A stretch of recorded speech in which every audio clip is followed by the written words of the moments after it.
Hello AOS fans, Robin here and another paint tutorial for today. Today I'm going to show you how to make your Kill Team Octarius terrain look dead orky. Now I'm not the greatest of painters, but this scenery is brilliant for people who aren't the greatest of painters because it has loads of detail which you can either just leave and kind of gloss over, or you can go to town on it and you can really kind of drill right down as far as you want.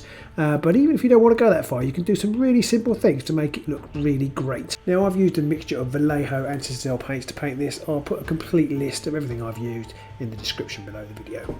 Now I've chosen the base colour of this terrain to be silver, so to make things a little bit quicker for myself I sprayed this with some Leadbelcher spray.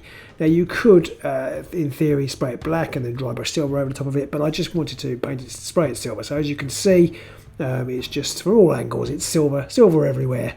So that's where I started, and then I wanted to add a wash. Now you could use Seraphim Sepia, but GW wash is very expensive, and a few years ago I bought some Vallejo dip wash. I didn't even realise it was dip wash when I bought it, and I've been brushing it on merrily since I first started. I've been doing various terrain projects over the years, and the buckets are still going strong. So I basically just brushed this on, and you want a grungy look, so you might want 2 or 3 coats. It just depends. It doesn't always go on that evenly. One thing I would recommend is trying to keep nice even brushes. It tends to froth. The sepia one in particular tends to froth up if you're a bit kind of rush your brush over it. So try and keep it as neat as you can, but trying to get into the crevices. It doesn't always go in there, but an extra layer won't hurt. It's a little bit grainy compared with Seraphim Sepia, but that's kind of okay. For this effect we're looking for, as grungy as possible is good.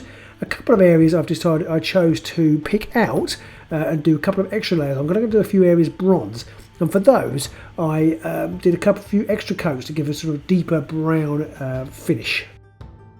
Can't easily tell from this angle, but then next I did a heavy dry brush of Leadbelcher, just dry brushing it over the areas I wanted to be silver. Any areas I'm going to ultimately paint bronze I've left and didn't dry brush, but just maybe 1 or 2 dry brushes of Leadbelcher over here just to pick out the highlights of the model. It doesn't show brilliantly in that picture. Just as the back goes behind there, I didn't really concentrate very hard on the back of this at all. I don't think it's going to show up very well on camera for when we're recording our games, and I wanted the front of this to look the most interesting. Now I've had a couple of technical snafus. I haven't got a very good shot of this. So this is it after being dry brushed. I'm not quite sure why I've got a slightly blurred photo, but there it is dry brushed, and I haven't got any of the next stage. So I'll dry brush the silver there from the front, and then here you can see I've dry brushed some Rune Lord brass over the top of the areas that I want bronze.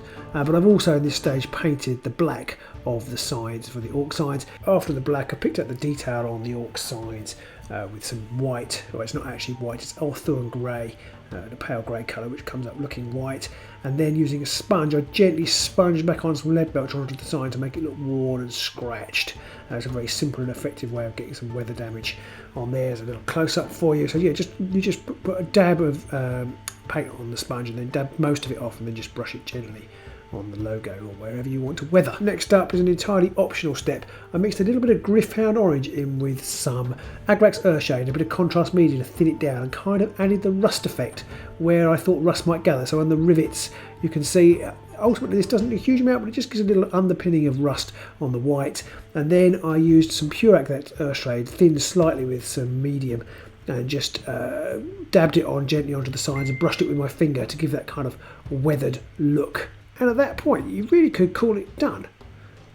So this looks really good. It will look great on the tabletop. I did take this a little bit further. This is going to be like the centerpiece of my battlefield, so I kind of wanted to take it a little bit further, make it a little bit festive if you will. So I did a few little bits and pieces just to paint it up.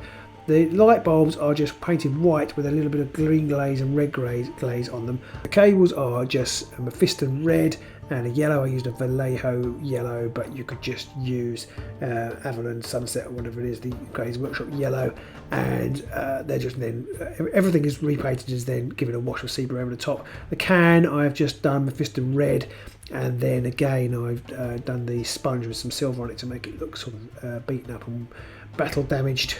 And that is that. That is my very simple way to paint Ork Terrain. I've seen some amazing paint jobs on Facebook and what have you already. One thing I have noticed that I completely forgot to mention, I did put a little bit of rust down the bottom, and there's quite a neat little trick you can do with this. If you get something like Typhus Corrosion from GW and kind of put that on, it's kind of a brown muddy paint. You can put that at the bottom of pretty much any terrain to give it that kind of muddied look. But if you then gently brush it with an orange like Riser Rust, and you get a nice rust effect. It's very simple and looks pretty great. So I've just done that at the bottom of this piece as well.